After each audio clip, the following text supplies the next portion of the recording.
आज हम देखेंगे 2015 में आई एक रोमांस क्राइम फिल्म फोकस। कहानी शुरू होती है जहां निकी डिनर के लिए एक रेस्टोरेंट में रिजर्वेशन बुक कराता है। रेस्टोरेंट में डिनर करते वक्त निकी की नजर एक लड़की पे पड़ती है जिसको एक आदमी परेशान कर रहा होता है। पीछा छुड़ाने के लिए वो लड़की निकी को अपना दोस्त बता के वहां से निकी के पास जाकर बैठ जाती है और उसे अपना बॉयफ्रेंड बनने का नाटक करने के लिए कहती है। फिर वो निकी को अपना नाम जेस बताती है और उनमें कुछ देर तक बातें होने लगती हैं। फिर जेस निकी को थैंक्स करती है और बताती है कि वो उसी रेस्टोरेंट में रुकी हुई है। इसके बाद निकी जेस के साथ उसके रूम में जाता है और दोनों टिंग टिंग टिंग टिंग हैं। तभी अचानक वहां जेस का पति गन लेकर आ जाता है और निकी को मारने की धमकी देता है। जेस उसे कुछ भी करने के लिए मना करती है पर निकी कहता है कि तुम मुझे मार दो। ये सुनकर जेस और उसका पति कंफ्यूज हो जाते हैं और फिर से निकी को मारने की धमकी देते हैं। निकी उन्हें बताता है कि वो उनका प्लान समझ गया है और उन्हें सलाह देता है कि उन्हें और प्रैक्टिस करने की जरूरत है।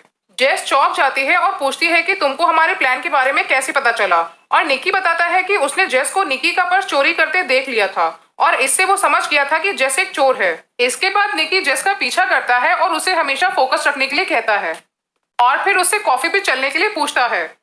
जेस बताती है कि वो एक शातिर चोर बनना चाहती है और फिर निकी से उसके काम के बारे में पूछती है। निकी बताता है कि जो काम वो करती है वो निकी का फैमिली बिजनेस है और उसे बताता है कि ये इतना आसान नहीं है जितना जेस को लगता है। निकी बताता है कि अगर चोरी करते समय किसी ने तुम्हें तुम्हारे पार्टनर के साथ देख लिया तो रूल के हिसाब से अपने आप को निर्दोष दिखाने के लिए तुम्हें अपने पार्टनर को वहीं मारना होगा। ये सुनकर जेस चौंक जाती है और उसे भी चोरी करने की कला को सिखाने के लिए कहती है। निकी जेस को कुछ ट्रिक्स दिखाता है और चोरी करते समय फोकस रखने के लिए कहता है। जेस इंप्रेस हो जाती है और फिर निकी वहां से चला जाता है।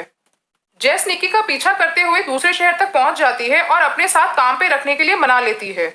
इसके बाद निकी जेस को अपनी टीम से मिलाने ले जाता है। जेस उनके साथ अपनी पहली चोरी सीखने के लिए जाती है जहां वो निकी को इम्प्रेस कर देती है और अब वो ऑफिशियली पूरी टीम का हिस्सा बन जाती है।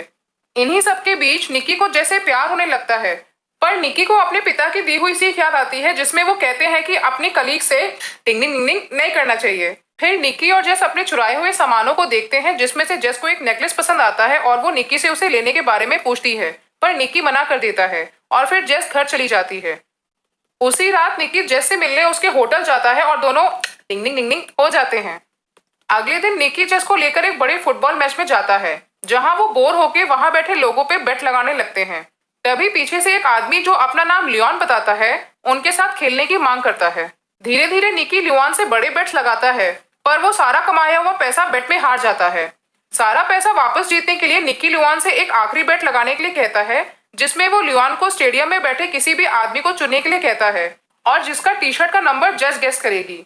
परेशान होकर जेस फील्ड में अपने ही टीम का एक मेंबर देखती है जिसने 55 नंबर का टी शर्ट पहना होता है और समझ जाती है कि लियोन ने उसी को पिक किया होगा और सही गेस करके मिलियंस डॉलर की बेट जीत जाती है। स्टेडियम से निकलने के बाद जेस निकी से पूछती है कि उसने इतना बड़ा रिस्क क्यों लिया और अगर गलती हो जाती तो।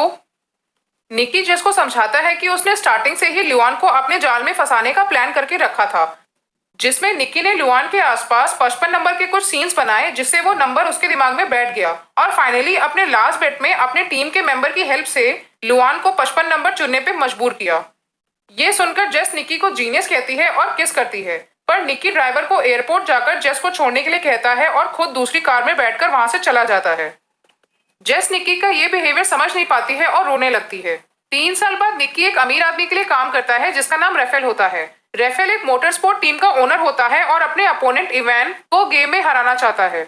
निकी और रेफेल एक प्लान बनाते हैं जिसमें रेफेल निकी से इवान को असली तेल की जगह पे नकली तेल देने को कहता है जिससे रेस में इवान की हार पक्की हो जाए। उसी रात निकी रेफेल की पार्टी में जाता है जहां वो जेस को देखता है जो कि अब रेफेल की गर्लफ्रेंड होती है। निकी नशे में होने का नाटक करता है और रेफेल को जाके मारने लगता है, जिसके बाद रेफेल उसे काम से निकाल देता है और इवान उसे काम पे रख लेता है।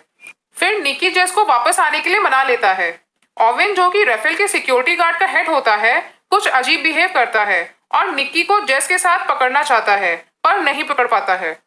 निकी रेस में इवान के साथ साथ दूसरी टीम्स को भी वो अनोखा कंपोनेंट बेचता है जो रेस जिताने के काम आता है। निकी और जेस अब वापस यूएस जाने वाले होते हैं कि अचानक उनका किडनैप राफेल के गार्ड्स कर लेते हैं और उनको एक गैराज में ले जाते हैं। बॉडीगार्ड्स जेस को बांधकर उसके मुंह में टेप लगा देते हैं और निकी को पीटते हैं। राफेल को लगता है कि जेस निकी के साथ मिली हुई है और उसने ही निकी को वो खास कंपोनेंट दिलाने में मदद की है और सच उगलवाने के लिए वो जेस को मारने लगता है। पर निकी बताता है कि उसने जेस को बेवकूफ बनाकर उसे एक नेकलेस दिया था, जिससे वो जब रैफेल के कमरे में जाए तो सारे सीक्रेट्स, पासवर्ड्स और आईडी रिकॉर्ड कर ले आए। और बताता है कि उसने जेस को खाली अपने काम के लिए इस्तेमाल किया था। ये सब सुनकर जेस रैफेल को बताती है कि वो उसके साथ इसीलिए थी ताकि वो उसकी घड़ी चुरा सके, और उनको साथ देख निकी को जलन हो। निकी अब समझ जाता है कि जेस की जान खतरे में है, इसीलिए निकी जेस को बचाने के लिए रैफेल को अपने बारे में सब कुछ सच-सच बताने लगता है। तभी ओवेन उसे गोली मार देता है और वो गिर जाता है। फिर रैफेल वहां से चला जाता है। सबके चले जाने के बाद ओवेन जेस को बताता है कि वो निकी का पिता बकी है, और कहता है कि उसने ऐसी जगह पे नहीं मारा है जिससे निकी मर जाए। बकी जेस को बताता है कि रैफेल के जेस पे शक करने के कारण ही उसने अपने बेटे को गोली मारी थी, ताकि जेस की जान बच सके। फिर बकी निकी के जख्म पर टेप लगाता है और निकी को रैफेल की कार में बैठाकर हॉस्पिटल ले जाता है।